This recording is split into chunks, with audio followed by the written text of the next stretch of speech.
Welcome to PrimeTime's tutorial of adding employees into PrimeNet. Adding employees into PrimeNet is very easy. Once you've logged in, you go to the employee link, select employee details.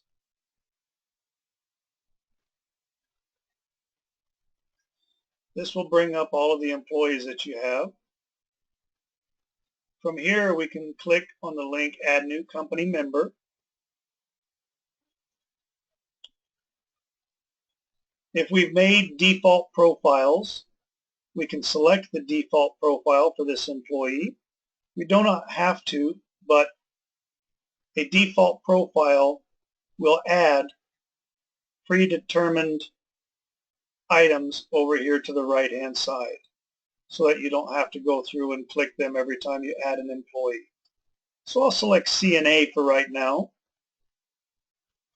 And we look, and now we see that it's gone ahead and filled out everything according to what the CNAs qualify for. From there, we just need to add a first name,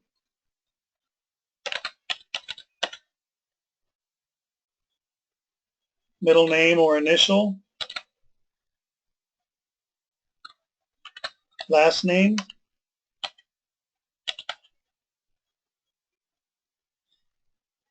a card ID, which is used if they're clocking in through a time clock or through the web portal.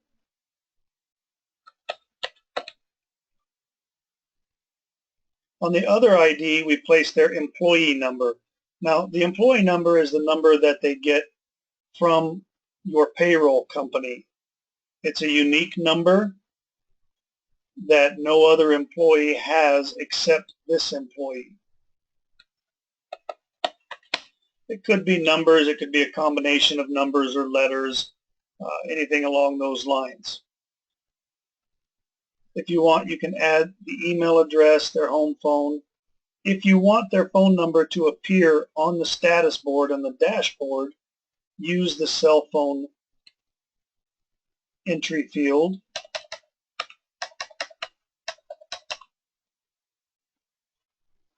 You select their hire date. Make sure at least a date prior or on the day that they started punching in at the clock.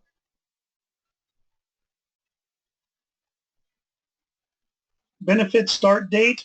If this employee will qualify for benefits, but say your company policies state that the employee has to be there for 90 days, then you could come out in here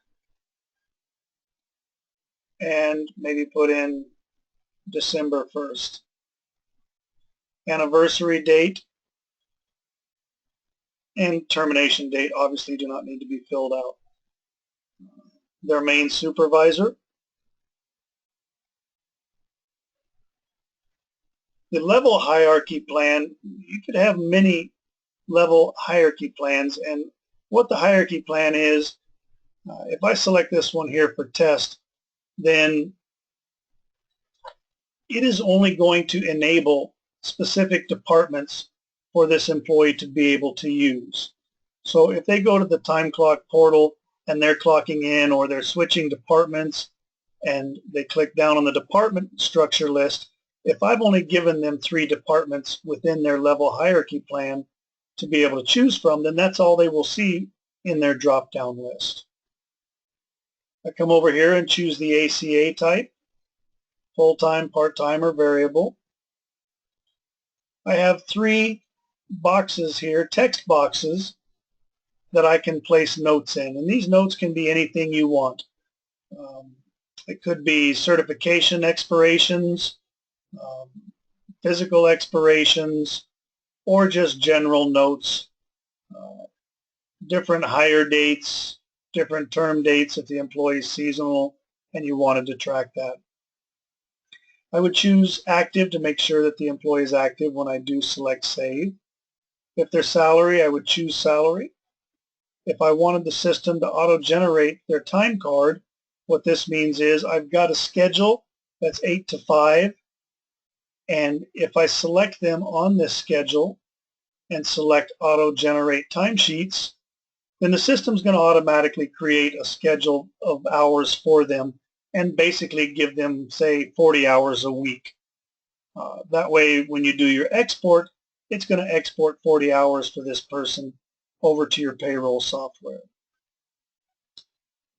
Receive mail notifications. If there's anything in the system such as refused PTO or denied PTO requests, time cards that need approvals, reminders, you can use receive mail notifications, but you will need to put in an email address for them. Shift differential, you can select a particular type of differential for them. Verify that this is correct, that they're on the correct overtime policy. If they're on a lunch plan where it deducts their lunch automatically or not. A particular holiday group that you really want them on. If they need to be on a different schedule, we're going to want to either start this on the next pay period if they're not working yet, or I can tell it to go ahead and rebuild the current pay period. Rounding, if we utilize any type of rounding, and you could have more than one policy or use none. Time offset, this is your daylight savings time zone. A comp plan, for those of you that use comp plans. A PIN number you would assign to them if they're going to use the e-time clock and you're going to require a PIN for them. It's not necessary for you to require them to enter a PIN number into the e-time clock. Their card ID would be sufficient to bring it up so they can clock in and out. The pay period you want them to be on. A rate matrix would be dollar amounts assigned or specific hourly amounts assigned to different departments.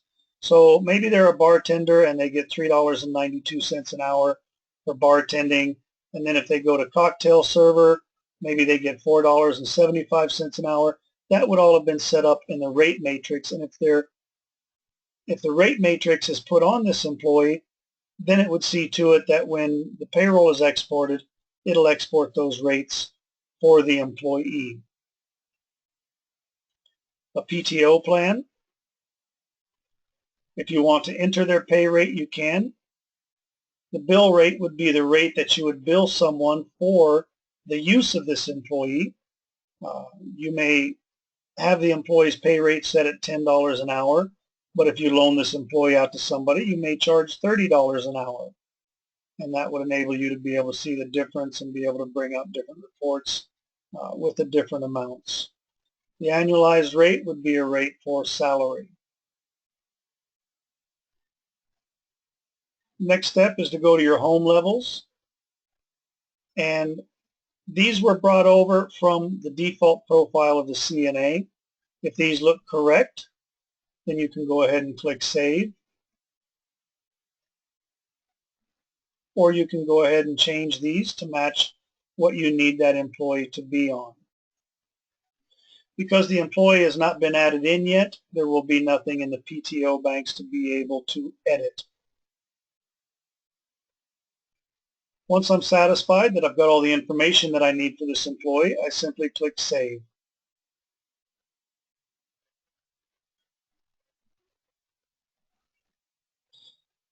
This will then save the employee into our database. I can search my employees by first name, by card ID, by last name. I can click on card ID to sort numerically, click on first name to search and sort numerically by first name. I see Holly is here. I click Edit. And I can see all of the information that I've added in previously for this employee. You'll notice that there is a new tab up here, and this is the Biometric Template. When I click on this, it tells me that there are no templates found. If this employee was enrolled to a fingerprint clock or a hand reader, then it would bring that template in here and it would tell me whether it's a user, an enroller, or an administrator for that clock. And from here, I could choose the particular one and then send that back to the clock. Now that I've added the employee in, I can see their PTO banks. And at this time, I could come in here and give the employee a block set of hours to start with.